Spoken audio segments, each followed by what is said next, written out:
Magandang hapon! Kumusta po? Narito po ulit ang update natin para sa lagay ng ating panahon. Ngayong hapon po ng December 5, 2025. Sa ngayon po, ay patuloy pa rin natin na binabantayan ang bagyong Wilma na nasa layo ngayon ng 180 km east ng Llorente sa may Eastern Samar. Nataglay po ang lakas ng hangin na maabot hanggang sa 55 km per hour. Nananatili pa rin po ito na mahinang bagyo o tropical depression na nagbabanta na po na mag-landfall ngayong gabi o mamayang madaling araw na magdudulot ng mga pag-uulan lalo na po sa mga lugar na daanan nito at posibleng sa Linggo o Lunes pa yan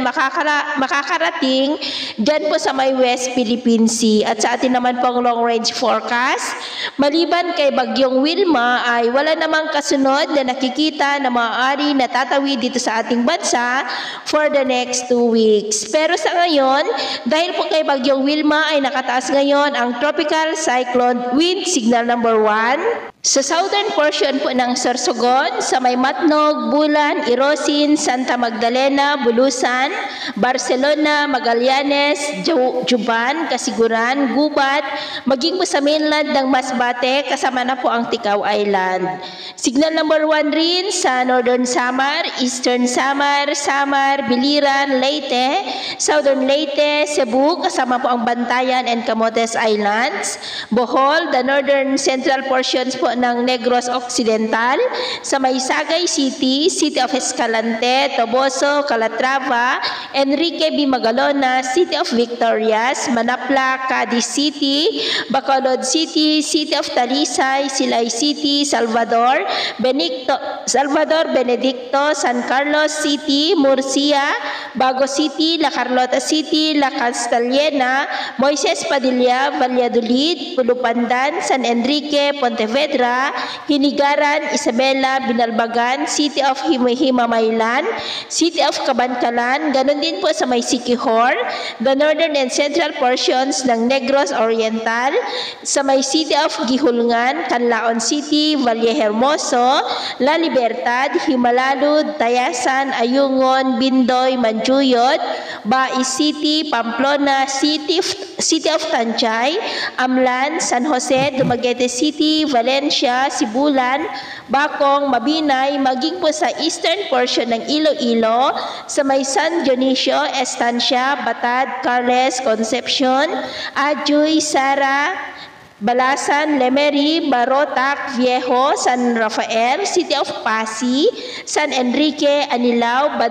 Banate, Dingle, Barotac, Nuevo Mina, Patotan, New Lucena, Santa Barbara, Pavia, Iloilo City, Leganes, Zaraga, Dumangas, Dueñas, ganun din po sa eastern portion ng Capiz, sa may Pilar,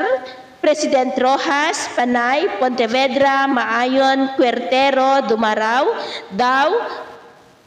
Dao, Panitan, Rojas City at Guimaras, maging po sa may Surigao del Norte, kasama na po ang Siargao and Bukas Grande Islands, Dilagat Islands, the northern portion ng Surigao del Sur, sa may Carrascal, Cantilan, Madrid, Carmen, Lanuza, ganon din po sa northern portion ng Agusan del Norte, sa may Kitcharao, Habonga, Santiago, Tubay, City of Cabadbaran, Remedios de Romualdez, Magallanes, at maging po sa may Camiguin. At dahil naman sa amihan at mga localized thunderstorm ay nakakaranas rin ng cloudy skies with isolated rains ang ilang bahagi ng Cagayan Valley, Cordillera, ilang bahagi po ng Bicol Region, Calapan, Palawan, Sulu Archipelago, Zamboanga Peninsula, Northern Mindanao, Sorsogon at ilang bahagi po ng Davao. At mamayang gabi, posible pa rin ang mga isolated rains sa ilang bahagi ng ating bansa at posible ang malalakas na ulan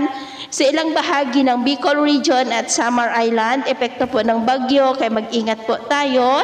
sa mga banta pa rin ng mga pagbaha at pagguho ng lupa.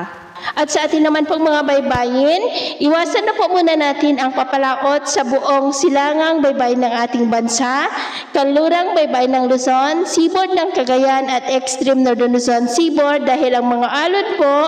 ay aabot hanggang sa 2 to 6 meters height. Kaya hanggat maaari ay iwasan na po muna natin ang papalaot dyan sa mga may kulay pula para po mas makaiwas sa mga sakunang pangkaragatan. So ito lang din sa update natin sa araw na ito. Ako po muli si James na nagsasabing sa kahit na pagsubok po na darating sa ating buhay, huwag na huwag po tayong mawawalan ng pag-asa. Thank you and God bless!